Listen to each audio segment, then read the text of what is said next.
Kaugnay pong balita mga kabrigada, Whole of Government Response ikinasa ng Office of the House Speaker. Kaugnay naman sa partial closure ng San Juanico Bridge. Brigada Haji Caaminio, ibrigada mo. Brigada Live Report. Agad na naglunsad ng Whole of Government Response ang tanggapan ni House Speaker Martin Romualdez at Tingog Party List upang tumulong sa naging epekto ng pagsasara ng ilang bahagi ng San Juanico Bridge na nagdudugtong sa Samar at Leyte. Nagkasa ng multi-agency consultative meeting ang Tingog at Office of the Speaker kasama ang mahigit 30 national government agencies na kinabibilangan ng DPWH, Marina, Philippine Ports Authority, LTFRB at DSWD upang magkaroon ng coordinated government response.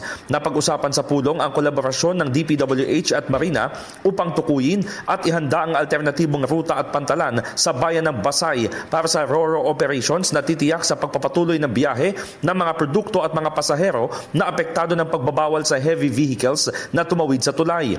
Inaprubahan din ang permits ng karagdagang shipping vessels, inilunsad ang 24-hour free ride service at nag-set up ng pansamantalang passenger terminals at assistance centers sa magkabilang dulo ng San Juanico Bridge.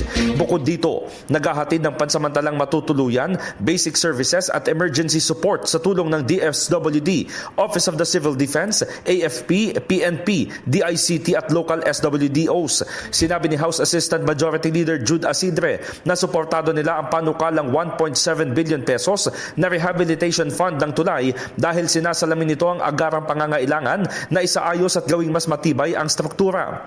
Inirekomenda naman ang paglikha ng Cabinet-level Emergency Response Task Force at Regional Task Force para sa real-time mitigation at recovery efforts. Pagtatayo ng one-stop shop permit center upang pag-isahin ang transport at logistics-related clearances.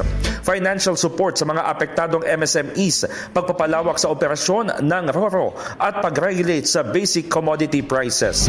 In the heart of changing lives, ako si Brigada Haji Caaminio ng 105.1 Brigada News FM Manila, the Music and News Authority. Brigada Balita Nationwide. Ang bahaging ito ay hatid sa atin ng Mom's Love ES1 Capsule. Simulang tuparin ang pangarap ng iyong anak. And starting now,